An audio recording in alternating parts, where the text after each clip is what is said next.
Hello and welcome to our YouTube channel omega classes. दोस्तों, आज की वीडियो में हम स्टार्ट करने जा रहे हैं एक नया चैप्टर जिसका नाम है सुपरपोजिशन ऑफ वेव।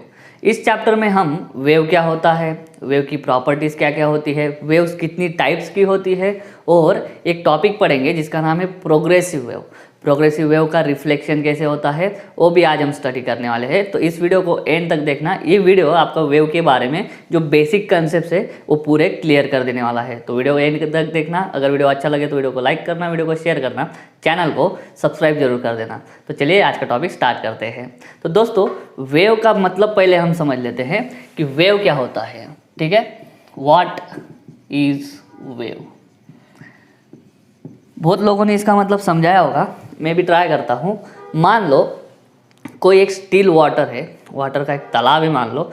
जब बारिश होती है तब हम ऑब्जर्व करते हैं किसी तालाब में कोई अगर बूंद गिरती है, ठीक है, ये स्टिल वाटर है, ठीक है, इसमें अगर कोई बूंद गिरती है इस पर्टिकुलर पॉइंट पे, तो उस पॉइंट से रिंग स्टार्ट हो जाती है। ऐसे रिंग निकलती है एक, और वो रिंग ऐसे उस पॉइंट से सब साइड में इन ऑल डायरेक्शंस ऐसे दूर दूर जाती है। वापस दूसरी रिंग निकलती है, तीसरी रिंग निकलती है, ऐसे रिंग्स आते रहते हैं। और रिंग्स जाते हुए हमें दिखती है। कैसे दिखती है? क्योंकि जहाँ पे रिंग होती है उस पोर्शन का जो वाटर होता है ना वो ऊपर आ गया होता है, कुछ देर बाद दिखना बंद हो जाता है। ठीक है, और एक एग्जाम्पल लो, साउंड है। ठीक है, साउंड भी क्या है? एक वेव ही है। तो वेव क्या होता है? वेव कब प्रोड्यूस होता है? जब ये वाटर स्टिल था, स्टेशनरी था, तो उसमें कुछ भी वेव प्रोड्यूस नहीं था। तो वेव क्या होता है? वेव एक डिस्टर्बेंस होता है। Wave is nothing but a disturbance. कहाँ पे प्रोड्यूस हुआ? एक मीडियम में प्रोड्यूस हुआ। कहाँ पे प्रोड्यूस हुआ? और मीडियम में प्रोड्यूस हुआ। और जो डिस्टर्बेंस किसी एक पॉइंट पे, यहाँ पे मीडियम पे जो प्रोड्यूस हुआ है, वो जो डिस्टर्बेंस है वो उस मीडियम में प्रोपोगेट होते जाता है। मतलब वो डिस्टर्बेंस आगे आगे जाता है। ठीक है, तो ये देखो डिस्टर्बेंस कहाँ पे प्रोड्यूस हुआ था? इस पर्टिकुलर पॉइंट पे प्रोड्यूस हुआ था। लेकिन क्या हुआ, उस मीडियम में, उस वाटर में वो जो डिस्टर्बेंस है वो आगे आगे प्रोपोगेट होते गया। ठीक है, तो मीडियम के अंदर वो डिस्टर्बेंस प्रोपोगेट होते जाता है। उस डिस्टर्बेंस को ही हम क्या बोलते हैं? उस डिस्टर्बेंस को बोला जाता है वेव। ठीक है, तो दोस्तों अगर कोई पार्टिकल है, उसके पास कुछ एनर्जी है, मान लो पार्टिकल के पास मास है, ठीक है, उसके पास कुछ वेलोसिटी है, तो इस मास और वेलोसिटी की वजह से उसके पास काइनेटिक एनर्जी होती है। तो इस एनर्जी ट्रांसफ़र करने के दो तरीके हैं। ठीक है, अगर एक पार्टिकल, उसके पास मास है, वेलोसिटी से आगे जा रहा है, तो वो अपने साथ में क्या लेके जा रहा है? अपने साथ में काइनेटिक एनर्जी वो ट्रांसफ़र करते जा रहा है, अपने साथ में लेके जा रहा है। लेकिन अगर हम ऐसा करें कि सिर्फ एनर्जी ट्रांसफ़र हो, किसी पर्टिकुलर मीडियम में सिर्फ और सिर्फ एनर्जी ट्रांसफ़र हो, मास कहीं ना जाए, मैटर कहीं ना जाए, ठीक है, तो ऐसा हम कर सकते हैं क्या? तो ज़रूर कर सकते हैं। किसकी हेल्प से? वेव की हेल्प से। अभी मैं बात कर रहा हूँ, मान लो मैंने किसी के साथ मुझे बात करना है, तो मैं साउंड प्रोड्यूस करता हूँ। मेरे लिप्स के थ्रू क्या होता है? वो साउंड निकलता है और दूसरे के ईयर तक जाता है। तो इसमें क्या होता है, जो मेरे लिप्स के बाजू की, जो नियर की जो हवा है ना, वो मेरे लिप्स की वजह से या मेरे अंदर से निकलने वाले साउंड एनर्जी की वजह से वो डिस्टर्ब हो जाते हैं। ठीक है, और वो एनर्जी जो है मेरी ट्रांसफ़र होती जाती है लिसनर की तरफ। ठीक है, जब एनर्जी ट्रांसफ़र हो रही है तो जो पार्टिकल्स उस एनर्जी के बीच में आएंगे वो पार्टिकल्स ऑसिलेट होएंगे, लेकिन वो सिर्फ अपने मेन पोजीशन पे। ठीक है, वो पार्टिकल्स भी उसकी तरफ नहीं जाएंगे, लिसनर की तरफ नहीं जाएंगे। पार्टिकल्स जगह पे रहेगा, मैटर जो है वो उसकी जगह पे रहेगा, उसकी जगह पे ऑसिलेट करते रहेगा, लेकिन एनर्जी ट्रांसफ़र होती जाएगी वन पार्टिकल टू अदर। ठीक है, तो वेव ऐसा एक फॉर्म है एनर्जी ट्रांसफ़र का कि जो ट्रांसफ़र करता है एनर्जी को। ठीक है, लेकिन एनर्जी ट्रांसफ़र करते वक्त no transfer of matter, matter transfer नहीं होता। ये बहुत ज़रूरी चीज़ है, ध्यान में रखना है कभी भी। वेव जब किसी मीडियम में से पास होती है तो वो वेव एनर्जी ट्रांसफ़र करने में हेल्प करती है। ठीक है, लेकिन एनर्जी ट्रांसफ़र होते वक्त मैटर ट्रांसफ़र नहीं होता, मास ट्रांसफ़र नहीं होता। ये बहुत एक इम्पॉर्टेंट चीज़ है वेव के बारे में। ठीक है, वेव के बारे में और हमने क्या पढ़ा है? वेव के बारे में हमने पढ़ा है कि वेव को ऐसा रिप्रेजेंट किया जाता है। ठीक है, और आगे बढ़ेंगे तो ऐसा ऑसिलेशन चैप्टर में भी है आपको कि ऑसिलेशन को रिप्रेजेंट कैसे किया जाता है, तो साइन वेव से किया जाता है। ठीक है, तो वेव को ठीक से देखो। वेव के बारे में एक प्रॉपर्टी पढ़ेंगे हम। यहाँ से और इतना देखो, ये जो है इसको बोलेंगे थोड़ी देर के लिए क्रेस्ट और इसको बोलेंगे ट्रफ। आगे फिर से देखो, यही फॉर्म में रिपीट कर रहा हूँ। ये जो वेव का फॉर्म है, ये जो वेव का स्वरूप है, ये रिपीट होता है और ये रिपीट कभी भी नहीं होगा, एक फिक्स्ड टाइम इंटरवल के बाद होता है। मान लो ये फॉर्म जो है उसको वेव को बनाने के लिए 4 सेकंड लग गए, ठीक है। वेव यहाँ से स्टार्ट हुई, वेव यहाँ पे गई ऊपर, वापस नीचे, नीचे निगेटिव में गई, वापस यहाँ पे 0 पे आ गई, ठीक है। तो ये जो है एक उसने क्या कंप्लीट करा, एक वेव कंप्लीट करी। तो दूसरे आगे भी जाएंगी, वो आगे उतना ही डिस्टेंस जाने के लिए या फिर उतना ही फॉर्म उसको अगर रिपीट करेगा तो उतना ही फॉर्म रिपीट करने के लिए उसको कितना सेकंड लगेगा, 4 सेकंड लगेगा, ठीक है। तो वेव जो होती है वो अपना फॉर्म रिपीट करती है आफ्टर फिक्स्ड टाइम इंटरवल। तो इसीलिए बोला जाता है कि वेव जो है ना, वेव है पीरियोडिक मोशन है, ठीक है। और कुछ पीरियोडिक होगा। देखो वेव ने यहाँ से यहाँ तक जाते वक्त मान लो 2 मीटर डिस्टेंस कवर कर लिया, ठीक है। एक फॉर्म जब उसने कंप्लीट किया, उसका एक वेव अगर कंप्लीट होती है, अगर एक वेव कंप्लीट होने के बाद इतना डिस्टेंस कवर कर लेती है वो वेव, तो आगे जब वो खुद एक फॉर्म अगर रिपीट करेगी, सेम फॉर्म अगर वो कंप्लीट करेगी तो वापस कितना डिस्टेंस कवर कर लेगी, 2 मीटर।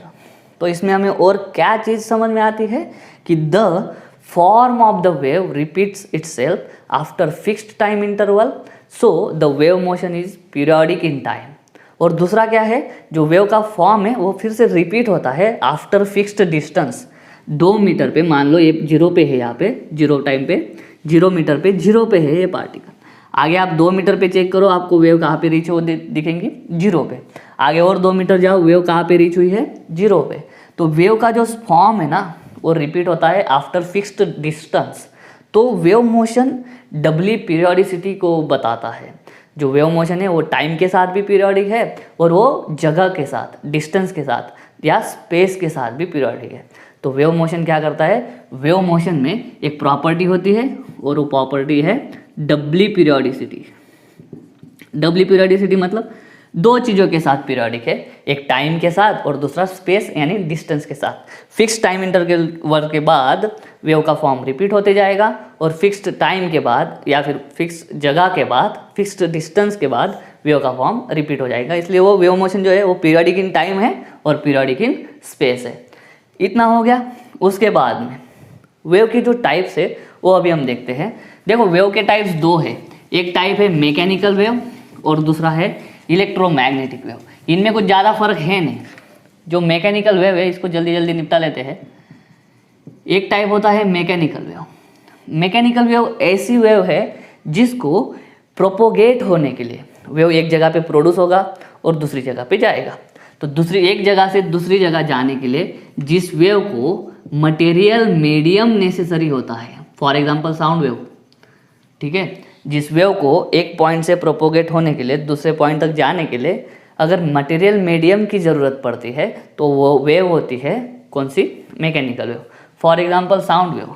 मान लो मैं बात कर रहा हूँ और मेरे और सामने वाले के बीच में अगर वैक्यूम प्रोड्यूस हो गया, कोई भी मटेरियल मीडियम नहीं है, तो मैं कितना भी चिल्लाऊँ सामने वाले को सिर्फ मेरा विजन दिखेगा, वो मेरी बात सुन नहीं पाएगा, ठीक है। तो मेरे अगर सामने वाले के बीच में वैक्यूम है तो मैं कितना भी चिल्लाऊंगा सुनाई बिल्कुल नहीं देगा, क्योंकि मेरे और उसके बीच में कोई भी मीडियम नहीं है।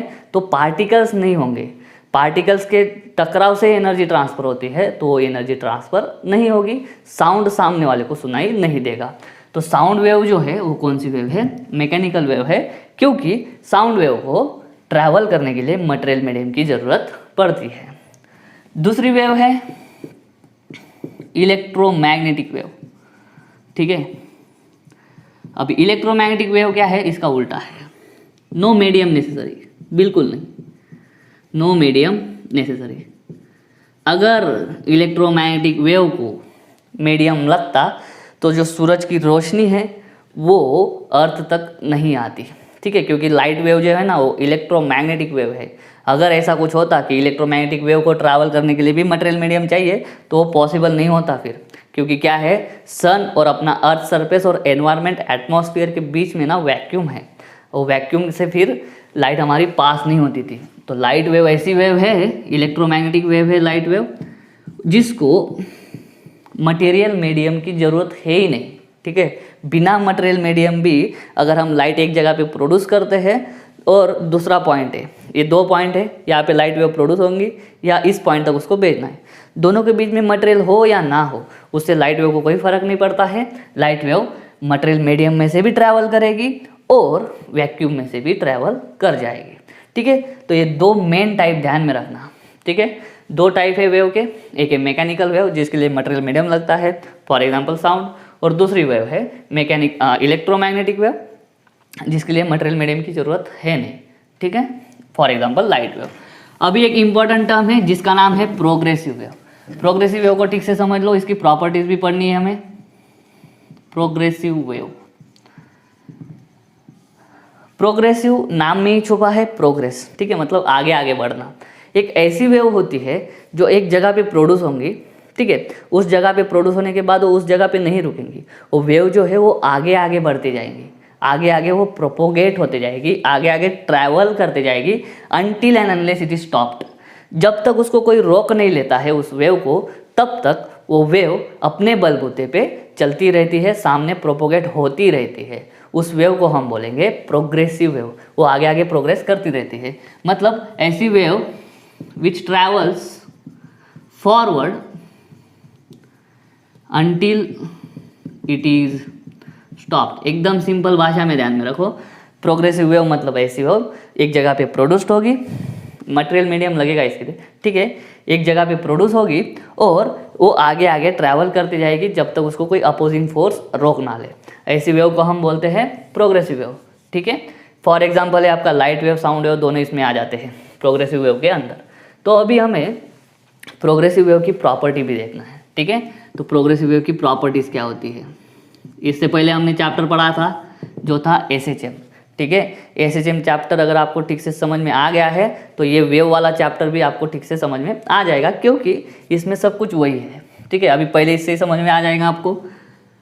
अगर कोई प्रोग्रेसिव वेव किसी मीडियम में ट्रैवल करती है, अगर कोई प्रोग्रेसिव वेव किसी मीडियम में ट्रैवल करती है, फॉर एग्जांपल ले लो लाइट वेव ले लो। ठीक है, मान लो ये पार्टिकल्स है, किसी मीडियम में ट्रैवल करेगी, ये जो है कुछ शांत बैठे हुए पार्टिकल है मीडियम के।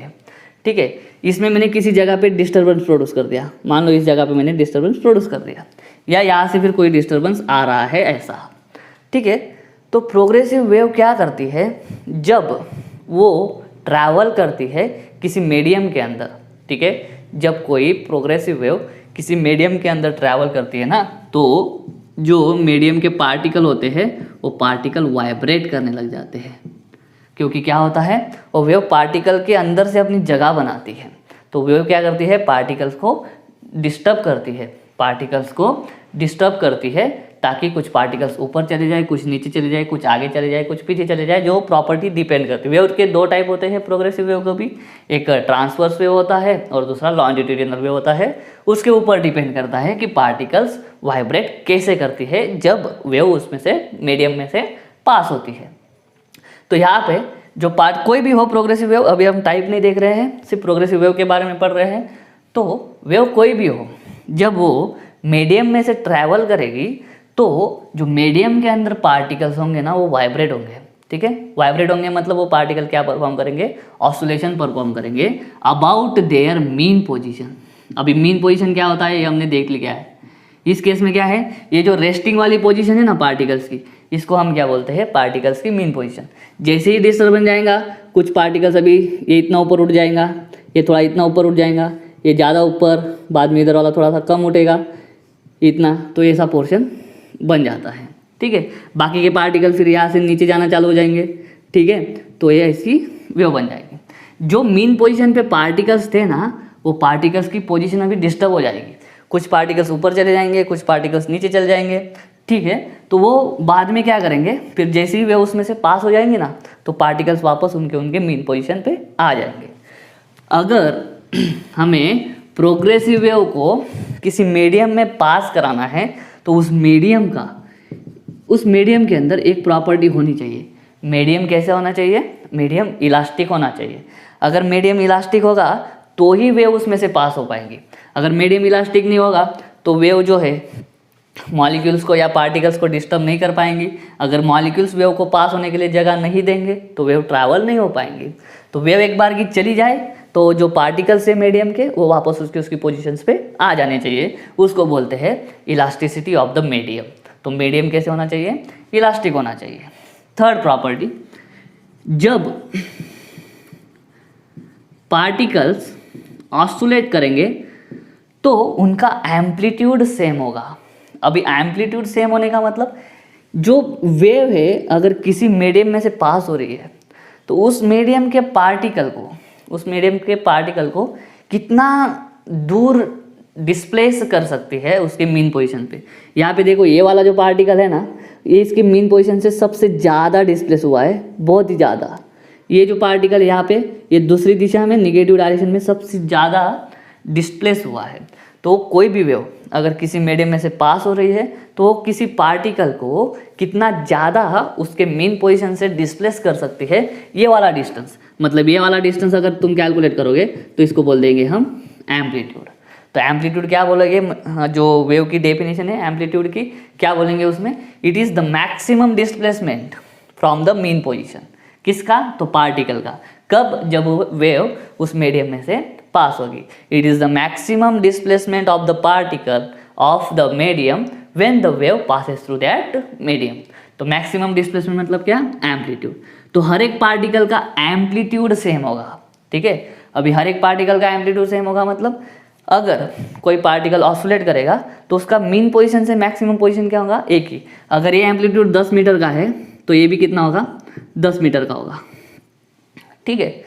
तो ये जो छोटे छोटे पार्टिकल्स है ये यहाँ से इतना वाइब्रेट करेगा, ये यहाँ से इतना वाइब्रेट करेगा, यहाँ से इतना वाइब्रेट करेगा, ये थोड़ा दूर इतना वाइब्रेट करेगा।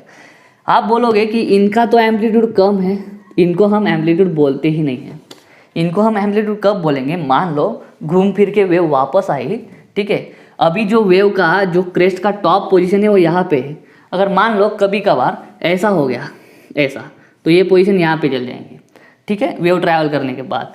तो ये पार्टिकल भी अगर सेम वेव अगर पास होगी दोबारा और वो इस पार्टिकल पे आके इसका पोजीशन ये बनने वाला है, तो जैसे ये वाला पार्टिकल इतना दूर गया है तो ये वाला पार्टिकल भी अगली बार कितना दूर जाएगा? उतना ही दूर जाएगा उसके मेन पोजीशन से। उसको बोलते हैं कि एम्पलीट्यूड सेम होगा। अगर ये दूसरा वाला पार्टिकल भी अगर मैक्सिमम डिस्प्लेस कराने की कोशिश करेंगी वही वेव घूम के वापस जब आएगी तब, तो वो भी पार्टिकल उतना ही डिस्प्लेस होगा। उसका मतलब क्या है? एक पर्टिकुलर वेव किसी पर्टिकुलर मीडियम के अंदर कितना एम्पलीट्यूड प्रोड्यूस कर सकती है? तो एक फिक्स्ड एम्पलीट्यूड प्रोड्यूस कर सकती है। अगर कोई पार्टिकल मीन पोजीशन से कितना ज़्यादा दूर जाना चाहता है तो वो हर पार्टिकल के लिए सेम होगा, ठीक है। ये होता है सेम एम्पलीट्यूड वाला कंसेप्ट। आगे फेज डिफरेंस होगा। अभी ये बहुत ज़रूरी है, हर एक पार्टिकल का फेज डिफरेंस। फेज मतलब क्या? फेज मतलब इसी डायग्राम में समझाता हूँ, फिर से ड्रा करता हूँ। लेकिन देखो ये वेव का फॉर्म है अभी। फेज मतलब एंगल। ये जो मैंने बोला ना कि एक पार्टिकल बहुत ज़्यादा दूर है, दूसरा पार्टिकल बहुत छोटा है, वो किसकी वजह से है? वो फेज की वजह से है, ठीक है। इस पार्टिकल का फेज जो है ना वो कम है, इस पार्टिकल का फेज जो है ना वो ज़्यादा है। फेज को गिनते हैं हम एंगल में, ठीक है, एंगल में, और यहाँ पे रेडियन में गिनेंगे। यहाँ से यहाँ तक का फेज जो होता है ना वो पाई रेडियन का होता है। यहाँ से यहाँ तक का जो फेज होता है ना वो पाई/2 रेडियन का होता है। ये 3π/2 रेडियन होता है, ठीक है। तो इसको बोलते हैं फेज। हर एक पार्टिकल का एम्पलीट्यूड सेम होगा। अगर दूसरी बार इधर का पार्टिकल अगर मैक्सिमम ऊपर जाना चाहे, अगर दूसरी बार वेव आएगी तो वो वेव इस पार्टिकल भी कितना दूर ऊपर फेंक सकती है? इतना ही दूर फेंक सकती है। जो है एम्पलीट्यूड सेम है लेकिन फेज जो है वो फेज अलग अलग है हर एक पार्टिकल का। ये जो पार्टिकल है इसका फेज मान लो ये यहाँ पे इसको 30 मान लो, ये इसका फेज कितना है? 90। इसका फेज कितना है? पाई। तो जैसे जैसे वेव आगे आगे जाती जाएंगी, जो पार्टिकल्स है, यहाँ का पार्टिकल और यहाँ का पार्टिकल, इसका फेज अलग है। यहाँ का पार्टिकल और यहाँ का पार्टिकल, इसका फेज अलग है। इसका फेज है 2π, इसका फेज 3π/2 और 2π के बीच में होगा। तो हर एक पार्टिकल का फेज जो होता है ना वो अलग अलग होता है। फिफ्थ, वेवलेंथ क्या होता है? वेवलेंथ मतलब जो दो पार्टिकल्स, ऐसे दो particles which are in same state of motion, which are in same state of motion. अभी स्टेट ऑफ मोशन को भी समझ लो ठीक से। देखो ये यहाँ पे एक पार्टिकल है स्टार्टिंग पे ओ पॉइंट पे, ठीक है, उसका स्टेट ऑफ मोशन क्या है मैं बताता हूँ। वो पार्टिकल जो है वो ये मीन पोजीशन है, ठीक है, हॉरिजॉन्टल लाइन है मीन पोजीशन, ये पार्टिकल है मीन पोजीशन पे। इसका स्टेट ऑफ मोशन क्या है, वो मीन पोजीशन पे है और अभी ऊपर जस्ट उठने वाला है, ये इसका है स्टेट ऑफ मोशन। यहाँ पे देखो अभी वेव भी आगे आएंगी तो ऐसा जाएगा, थोड़ा बड़ा निकालना चाहिए था, लेकिन इस यहाँ पे जो पार्टिकल है उसका भी स्टेट ऑफ मोशन वही है, क्या है, अभी मेन पोजीशन पे है और ऊपर जाने वाला है। तो ये जो दो पॉइंट्स है या जो दो पार्टिकल्स है which are in same state of vibration, which are in same state of vibration, उन दोनों के बीच का डिस्टेंस जो होता है उसको बोलते हैं वेवलेंथ। अगर ये वाला पार्टिकल है, देखो ये वाला पार्टिकल जो है इसका मोशन कैसा है, स्टेट ऑफ मोशन क्या है, यह अभी मीन पोजीशन से सबसे दूर है, ठीक है, मीन पोजीशन से सबसे दूर है, अभी क्या होने वाला है, वो नीचे आने वाला है। वैसा ही दूसरा पार्टिकल देखो क्या है, ये वाला, ये भी मीन पोजीशन से सबसे दूर है और अभी बाद में क्या आने वाला है, नीचे आने वाला है।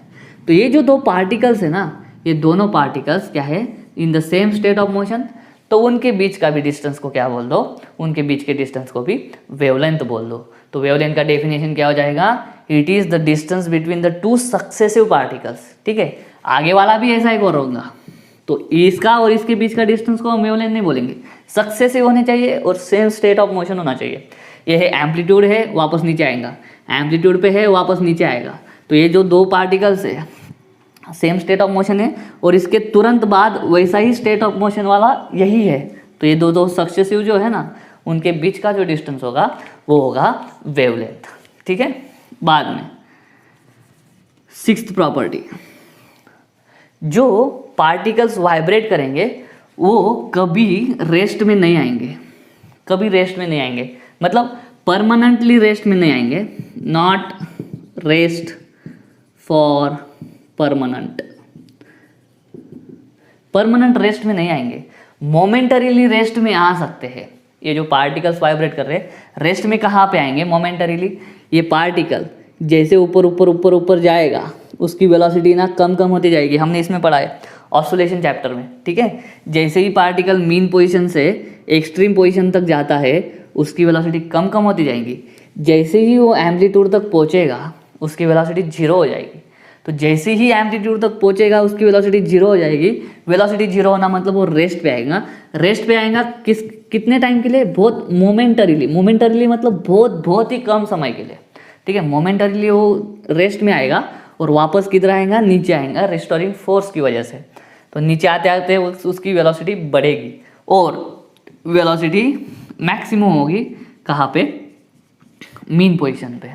वेलोसिटी क्या हो जाएगा, वेलोसिटी मैक्सिमम हो जाएगा मीन पोजीशन पे, ठीक है। प्रोग्रेसिव वेव की और भी प्रॉपर्टीज है, ठीक है, जब तक उसको हम रोकेंगे नहीं तब तक वो जो है वो स्टॉप नहीं होंगी, ठीक है।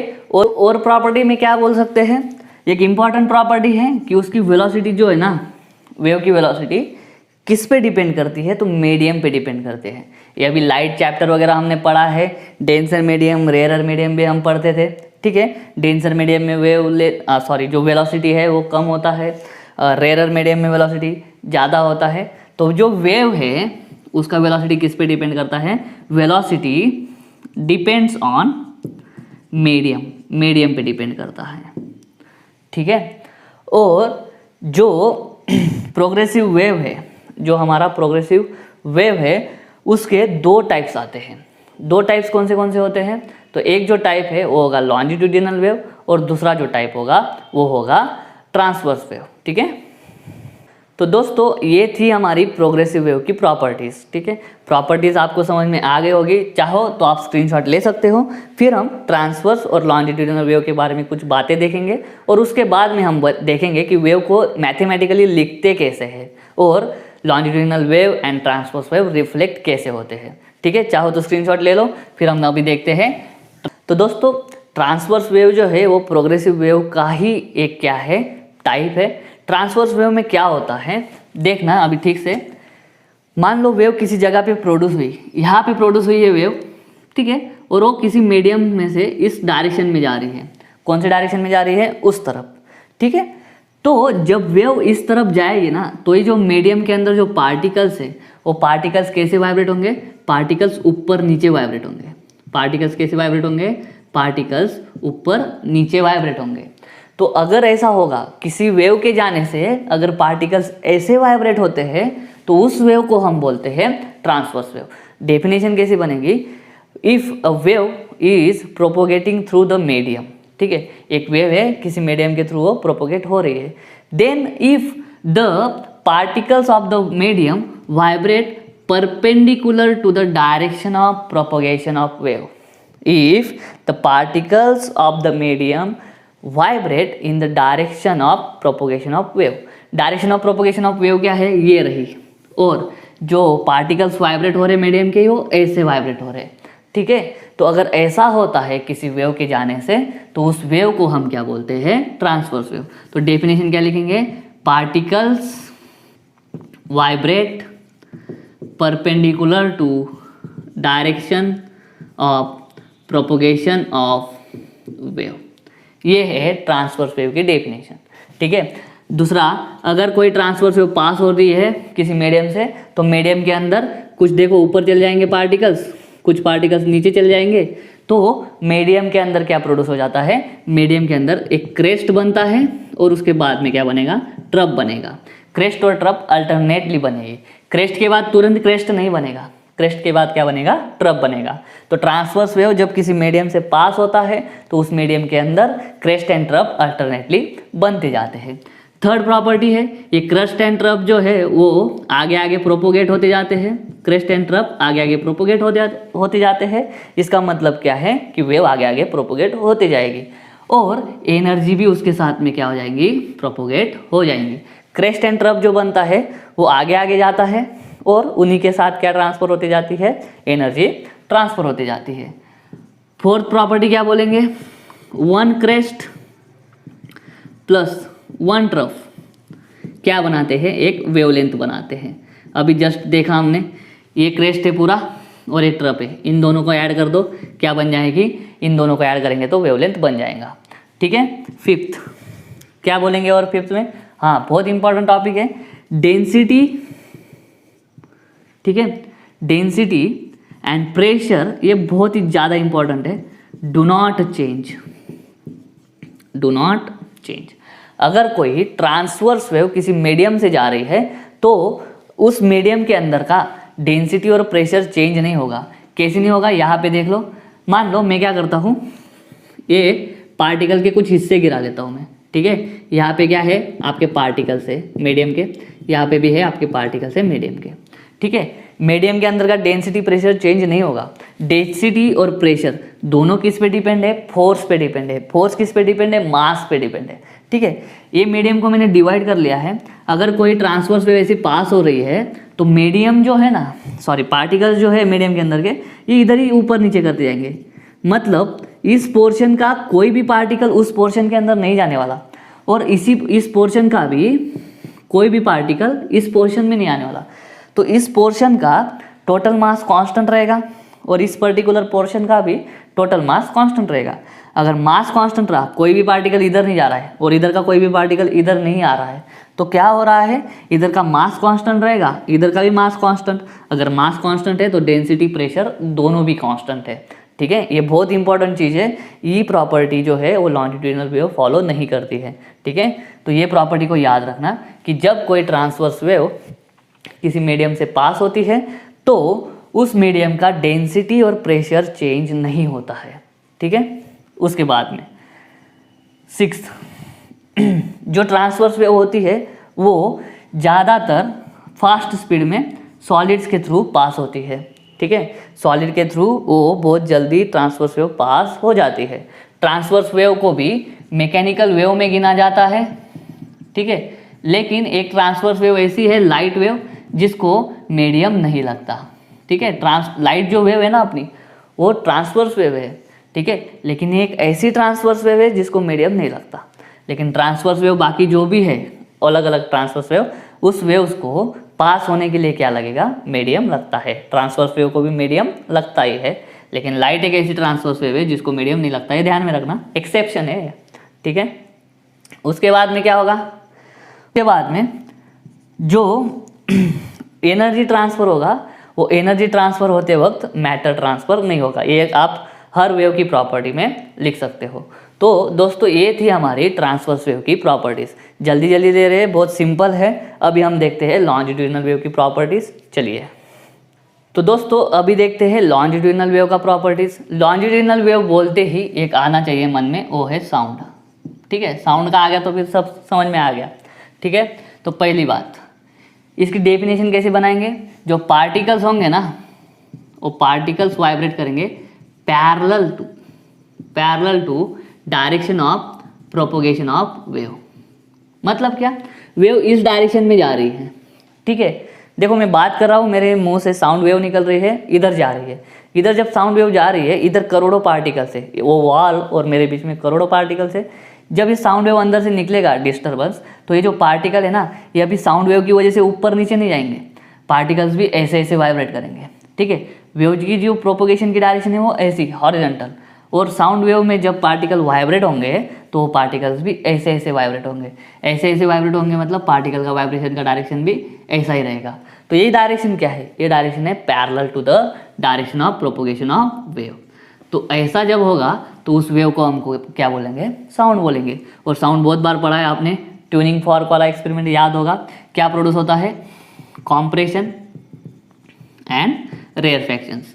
जैसे ट्रांसवर्स में क्रेस्ट एंड ट्रफ होते थे, यहाँ पे कॉम्प्रेशन एंड रेयरफैक्शन होगा।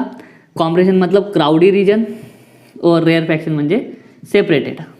ठीक है, रेयरफैक्शन का मतलब क्या होगा, सेपरेटेड रीजन, रेयर। ठीक है, जो देखो मैं बात कर रहा हूँ, पार्टिकल्स है ना उधर ढकेले जाएंगे, उन पे फोर्स लगेगा उधर, तो एक कुछ पार्टिकल्स ऐसे करीब आते जाएंगे, और जो धकेले गए पार्टिकल्स है वो अगर उनकी पोजीशन बदल के आगे चल जाएंगे तो इधर क्या हो जाएगा, पार्टिकल की जो नंबर है वो कम हो जाएंगे। तो कहीं पे ऐसा मीडियम के अंदर एक ऐसा पोर्शन प्रोड्यूस होगा जहाँ पे पार्टिकल्स क्राउडी हो जाएंगे। ठीक है, ज़्यादा डेंस हो जाएंगे, वो रीजन को बोलेंगे हम रेयर कॉम्प्रेशंस। और जहाँ पे पार्टिकल्स के बीच का डिस्टेंस ज़्यादा होगा उसको हम बोलेंगे रेयरफैक्शंस। ठीक है, ये होता है, कॉम्प्रेशन को ऐसे डिनोट करते हैं और रेयरफैक्शन को ऐसे डिनोट करा जाता है। ये पार्टिकल्स ने यहाँ पे ज़्यादा क्राउडी करा हुआ है और यहाँ पे पार्टिकल्स जो है एक दूसरे से दूर है, वेल सेपरेटेड है। तो बस लॉन्जिट्यूड में और क्या बोलेंगे, कॉम्प्रेशन और रेयरफैक्शन आगे आगे जाते जाता है और उसी की वजह से वेव प्रोपोगेट होती है, एनर्जी प्रोपोगेट होती है। उसके बाद में हम बोलेंगे दो सक्सेसिव कॉम्प्रेशन या दो सक्सेसिव रेयरफैक्शन के बीच के डिस्टेंस को हम क्या बोलेंगे, वेवलेंथ बोलेंगे। या फिर एक कॉम्प्रेशन और उसके लग के दूसरा जो रेयरफैक्शन है, उन दोनों के टोटल डिस्टेंस को हम क्या बोल देंगे, वेवलेंथ बोल देंगे। सबसे मेन चीज़ यहाँ पे density and pressure will change. ठीक है, यहीं पे देख रहा, देखो इस मीडियम में जो इधर कुछ एरिया है, मान लो 5 मीटर स्क्वायर का एरिया है, इसमें पार्टिकल्स की संख्या बहुत ज़्यादा होगी। और इधर दूसरा 5 मीटर स्क्वायर का एरिया ले लो, यहाँ पे क्या है, पार्टिकल्स की जो नंबर है पार्टिकल्स का वो बहुत कम है। तो यहाँ पे पार्टिकल ज़्यादा है मतलब मास ज़्यादा हो गया, यहाँ पे पार्टिकल्स कम है मतलब मास कम हो गया। मास कम तो डेंसिटी भी कम और प्रेशर भी कम होगा। अगर मास ज़्यादा है तो डेंसिटी भी ज़्यादा होगी, प्रेशर भी ज़्यादा होगा। तो जो पार्टिकल्स है ना वो इधर उधर हो रहे हैं, देखो पार्टिकल्स इधर उधर हो रहे हैं, तो इधर के पोर्शन वाला पार्टिकल इधर आ सकता, इधर के पोर्शन वाला पार्टिकल भी उधर जा सकता। पार्टिकल्स इधर उधर जा सकते हैं, पार्टिकल्स इधर उधर जा सकते हैं, तो किसी एक पोर्शन का मास कांस्टेंट नहीं रहेगा। मास कांस्टेंट नहीं रहेगा तो डेंसिटी भी चेंज होगा और प्रेशर भी चेंज होगा। ठीक है, लॉन्जिट्यूडिनल वेव को पास होने के लिए भी मटेरियल मीडियम लगता है। ठीक है, साउंड सॉलिड के अंदर इसका वेलोसिटी ज़्यादा होता है साउंड का। ठीक है, और लॉन्जिट्यूडिनल वेव भी जो है वो हर एक मीडियम में से पास हो सकता है, फ्लूइड में से पास नहीं होगा, फ्लूइड में से सिर्फ ट्रांसवर्स वेव पास होता है। तो ये जो छोटी छोटी बातें थी लॉन्जिट्यूडिनल वेव के बारे में, पूछी तो बहुत कम जाती है लेकिन ध्यान में रखना जरूरी है। अभी हम पढ़ते हैं कि वेव को रिप्रेजेंट कैसे किया जाता है, चलिए वो देखते हैं। तो दोस्तों अभी पढ़ते हैं कि वेव को रिप्रेजेंट कैसे करा जाता है। वेव को रिप्रेजेंट करने के लिए हमको याद रखना पड़ेगा कि वेव जो है वो डब्ल्यू पीरियोडिक फिनोमेना फॉलो करती है। पीरियोडिक विद टाइम है और पीरियोडिक विद डिस्टेंस भी है। तो वेव का जो है एक्सप्रेशन उसमें हमें लिखना पड़ता है डिस्टेंस और टाइम दोनों। ठीक है, एक्स मतलब होगा डिस्टेंस और टी मतलब होगा टाइम।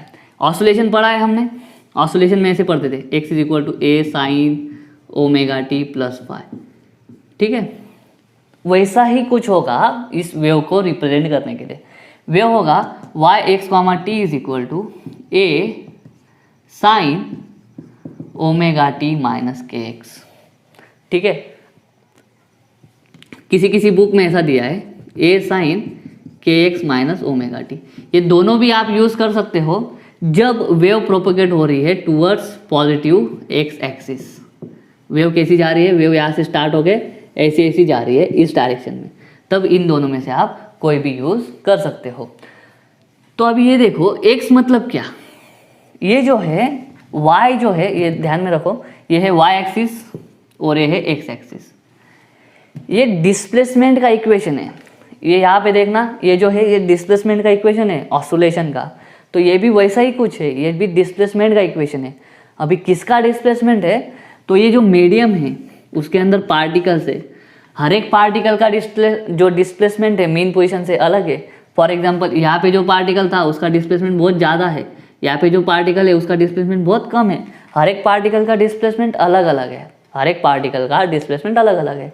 तो ये जो एक्सप्रेशन है ये हमको बताएगा कि एक्स क्या बोलेगा कि ओरिजिन से कितना दूर वाला पार्टिकल चाहिए, ठीक है। ये एक्स क्या बोलेगा पहला कि ओरिजिन से कितना दूर वाला। मान लो आपको बोल दिया कि ओरिजिन से 5 मीटर दूर वाला, तो एक्स मतलब एक्स एक्सिस की डायरेक्शन 5 मीटर गिनते जाओ, यहाँ पे पहुँच गए तो आपको समझ में आ जाएगा कि हाँ इसका डिस्प्लेसमेंट हमें देखना है, ठीक है। इसका डिस्प्लेसमेंट हमें देखना है, तो ये पार्टिकल तो मिल गया हमको, अभी पार्टिकल वाइब्रेट कर रहा है, ऐसे ऐसे वाइब्रेट कर रहा है। तो कौन से टाइम पे, वेव स्टार्ट होने के बाद कौन से टाइम पे आपको उस पार्टिकल का डिस्प्लेसमेंट चाहिए, वो टाइम भी डालना बहुत ज़्यादा ज़रूरी है। ये जो एक्स है वो आपको पोजीशन बता देना कि कौन से पार्टिकल का डिस्प्लेसमेंट देखना है, ठीक है। अभी पार्टिकल ऐसे ऐसे वाइब्रेट हो रहा है, 10 सेकंड लग रहे हैं उसको एक वाइब्रेशन कंप्लीट करने के लिए। ये 10 सेकंड में से कौन से टाइम को आपको उसका डिस्प्लेसमेंट निकालना है, वो टाइम भी आपको देना जरूरी होगा, वो टाइम आप यहाँ पे दोगे, ठीक है। तो इस एक्सप्रेशन में देखो डिस्प्लेसमेंट के अंदर यहाँ पे सिर्फ टाइम था, यहाँ पे सिर्फ क्या था, ऑस्लेशन में सिर्फ टाइम था। यहाँ पे जो है यहाँ पे डिस्टेंस भी आएगा, स्पेस भी आएगा। तो ए होता है एम्पलीट्यूड, कि ये पर्टिकुलर वेव जाएगी तब जो मैक्सिमम डिस्प्लेसमेंट करेगा कोई भी पार्टिकल, तो उस मैक्सिमम डिस्प्लेसमेंट को बोलेंगे एम्पलीट्यूड। उसके बाद में साइन, क्योंकि इसको रिप्रेजेंट कर रहे हैं ना हम, ये कौन सी वेव है, ये साइन वेव है। साइन फंक्शन का ग्राफ ऐसे ही बनता है। के जो है, के क्या होता है, के को बोलते हैं वेव नंबर, के को बोलते हैं वेव नंबर। और के का फॉर्मूला होता है के is equal to 2π/λ, K is equal to 2π/λ। Wave number कभी कभी इसको बोला जाता है प्रोपोगेशन कांस्टेंट भी बोलते हैं, इसको क्या बोलते हैं, प्रोपोगेशन कांस्टेंट भी बोला करते हैं। और इसका जो यूनिट है वो है मीटर इनवर्स। मीटर इनवर्स क्यों है, क्योंकि 2π को कोई यूनिट नहीं होता, लैम्बडा का यूनिट है मीटर और नीचे है तो मीटर इनवर्स क्या हो जाएगा, इसका यूनिट हो जाएगा। तो इसको बोलते हैं वेव नंबर। ओमेगा क्या है, एक कांस्टेंट है, कांस्टेंट है जिसको बोलते हैं एंगुलर फ्रीक्वेंसी। ये तो हमने रोटेशनल डायनामिक्स में भी पढ़ा है। टी क्या है, टी है टाइम। पोजीशन किस पे डिपेंड है, पार्टिकल का जो ये जो पोजीशन है, पोजीशन यानी जो डिस्प्लेसमेंट भी बोलेंगे, वो डिस्प्लेसमेंट किस पे डिपेंड है, तो वो डिस्प्लेसमेंट सिर्फ 2 चीज़ों पे डिपेंड है। ये के तो कांस्टेंट है जिसको हम बोलते हैं प्रोपोगेशन कांस्टेंट या वेव नंबर। ओमेगा मतलब किसी पर्टिकुलर वेव के लिए एंगुलर फ्रीक्वेंसी जो होती है, एंगुलर फ्रीक्वेंसी भी कांस्टेंट ही होती है पर्टिकुलर वेव के लिए। तो जो पार्टिकल का डिस्प्लेसमेंट है वो सिर्फ 2 चीज़ों पे डिपेंड है, ये कि एक्स मतलब उस पार्टिकल का ओरिजिन से पोजीशन क्या है, और दूसरा वो पार्टिकल के कौन से टाइम पे आपको क्या निकालना है, डिस्प्लेसमेंट निकालना है। तो उसके लिए ये वाला इक्वेशन आपको यूज़ करना है। इस इक्वेशन को मैंने बता दिया है आपको, किसको क्या बोला जाता है वो भी मैंने देख लिया है। अभी मान लो वेव इधर स्टार्ट होके इधर आ रही है, निगेटिव एक्स एक्सिस की तरफ आ रही है, तो कौन सा इक्वेशन यूज़ करोगे, सेम इक्वेशन यूज़ करोगे, खाली एक चेंज होगा, ए साइन ओमेगा टी माइनस की जगह पे प्लस आ जाएगा, बस माइनस की जगह पे प्लस आ जाएगा, ठीक है। तो दोस्तों ये था आज का वेव के बारे में छोटा सा कंसेप्ट, ठीक है। वेव क्या होता है वो देख लिया हमने, mechanical wave, electromagnetic wave, progressive wave के बारे में पढ़ा, प्रॉपर्टीज़ पढ़ ली, लॉन्जिट्यूडिनल वेव के बारे में पढ़ लिया, ट्रांसवर्स वेव के बारे में पढ़ लिया, वेव को रिप्रेजेंट कैसे किया जाता है वो भी हमने देख लिया था। इस वीडियो में भी हम लॉन्जिट्यूडिनल वेव और ट्रांसवर्स वेव का रिफ्लेक्शन देख सकते थे, लेकिन वीडियो लंबा हो जाएगा, तो मैं लॉन्जिट्यूडिनल वेव का रिफ्लेक्शन और ट्रांसवर्स वेव का रिफ्लेक्शन अगले वीडियो में आपको पढ़ाऊंगा। तब तक के लिए जय हिंद।